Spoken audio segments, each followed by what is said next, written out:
I am not going to pretend like we aren't being left behind in the dust, while the rest of the game flies down the power creep aisle at Mach fornication, with Necro leading the charge with on-demand self-stability, because hydrated forbid, that thing keeps its one bloody weakness.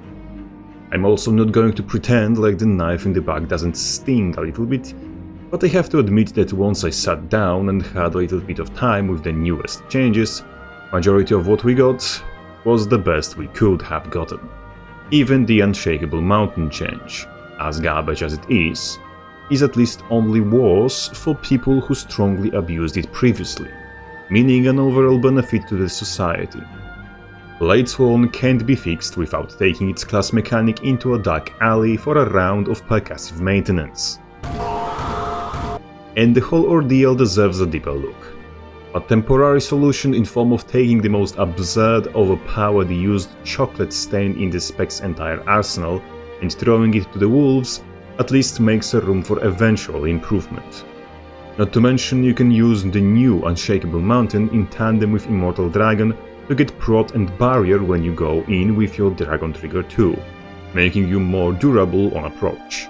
It's not as strong or spammable as previous iteration, but it is still playable.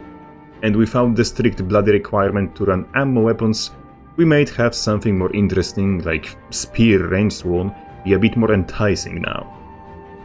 That however would have to compete with new Lash Forest, which really gets the spam going.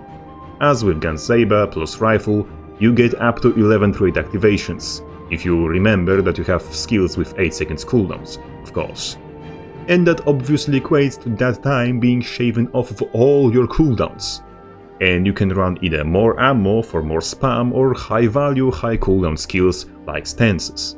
Moreover, your tactical reload, potentially your Bladesworn heal, and your Dragon Trigger 4 and 5 can all aid with the spam, which should in total allow you to reduce that elite's cooldown to 15 seconds or less. With a little bit of iteration, stance spam Bladesworn with Bavanissus Relic might start taking off. So we'll have to just wait and see whether whoever waters the balance plant is going to deem this thing worthy of continuous existence. What makes me slightly more worried, however, is the new overcharged cartridges, allowing you to just have 25% increased explosion damage in all of PvP, making for a new record of highest single hit damage for Warrior in PvP. Of course, that setup is just a little bit too specific to be viable in real game, but you can pull off one-shots in real matches after some practice, as your Dragon Slashes are unblockable and unblindable by default with Unyielding Dragon, significantly boosting consistency of this setup. We essentially get another Gunzerker because Ainet said so. Mace changes I extremely vibe with, as my Mace Spellbreaker gets new combo routes to explore. It can now land its entire CC chain going from skill 3 into skill 2, generating 10 adrenaline total, still in time to connect burst before days wears off, into usual 454, which equates to about 20k damage burst. Your CC follow-ups are just that bit more explosive. Axe changes, however, are borderline unnoticeable. Eviscerate still misses, you're just closer to the target after you miss. Honestly, this needs tracking update, possibly like Rush did, or a severe cut to animation time, because what we saw is that this skill ends up being a gap closer that doesn't gap close unless you're already in melee when you cast it, even after the range increase. Damage from Troax still does damage, and still gets cacked by every defense option in the game. At least with updates to Fury Generation, you can at the very least run Zekiros in more builds without second guessing your life choices. Especially with Brave Stride now having no ICD and giving Adrenaline and Fury.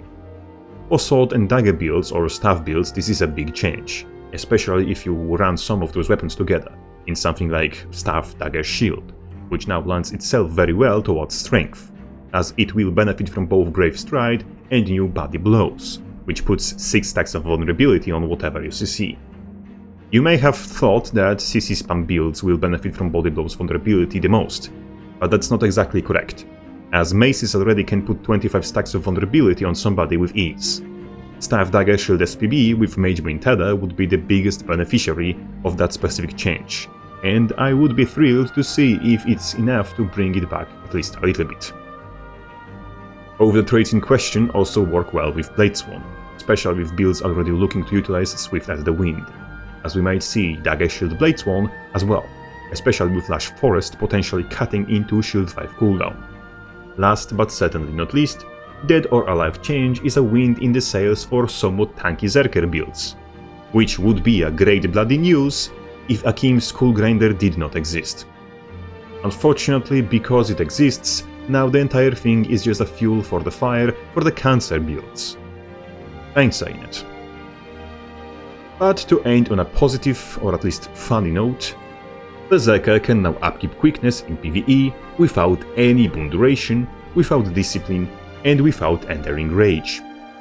Have fun with that knowledge. And now, a big sign of gratitude towards all the generous supporters, continuously considering my dubious quality content worth their money.